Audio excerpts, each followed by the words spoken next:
Kaya kong tupiin yung damit mo habang suot mo pa. Talaga?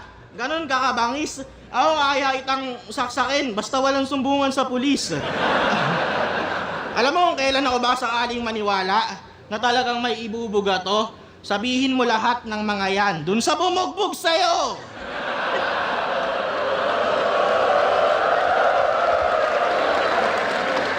Huwag sa amin, di naman kami yung gumanto-ganto sa'yo, di ba? Kalaban mo kami sa battle rap. Nalilito ata tong putang inan to. Kung marunong ka mang uppercut, gawin mo doon. Huwag mo i-bars dito sa harap ko. Doon, pag nabugbog ka ulit, sa kanila, ito namang flip-top dadahilan mo. Ano naman, kung bugbog, kaya mo naman mag-freestyle sa Bagyo. Tingin mo, mas matigas ka sa amin dahil dyan? Hindi kaya sa ibang bagay ka lang yamado? Hindi kaya afford lang ng pera at oras mo kaya nagagawa mo ng walang kaso? Naisip ko nga din magganyan eh. Habang naka-duty, naisip ko isama sa mga plano. Pero overtime na lang, pandagdag pang gastos. Kesa maganyan, babayad pa ako. Naigits mo ba ako? Nung huli ang nabugbog, inawat ng referee yung panalo. Nung huli akong nabugbog, nabawian ko na, di ako nakakalimot ng atraso. Pag kayo nakakatama ng suntok, palakpakan pa ng masigabo yung mga tao. Ako nung huli ako nanuntok, puta, tanggal pa ako sa trabaho. Naigits mo ba ako? Pati yung pinipinta ko na sa yung senaryo, lahat tayo kayang manakit at masaktan, magkaiba lang tayo ng estado. Huwag mo akong yayabangan ng baril porkit ikaw lang yung lisensyado. Tatagos pa din naman yung bala ko kahit hindi to rehistrado. Gets mo na ba ako?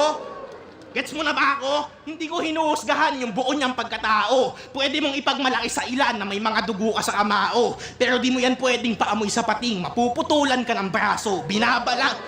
Binabalanse lang kita na hindi ka mahulog sa bangka mo.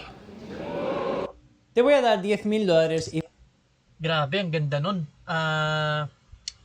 Ang ganda ng ng mga analogy ni Katana doon sa 12 lines niya yata na yun. Ayun nga, yun yung gusto ko kay Katana, yung papatawa-patawa siya sa umpisa, tapos yung pagpatapos na yung round niya, doon siya kumukuha ng sunod-sunod na palakas ng momentum na nagseseryoso na siya, tapos ang gaganda pa ng mga binibitawan niyang punchlines.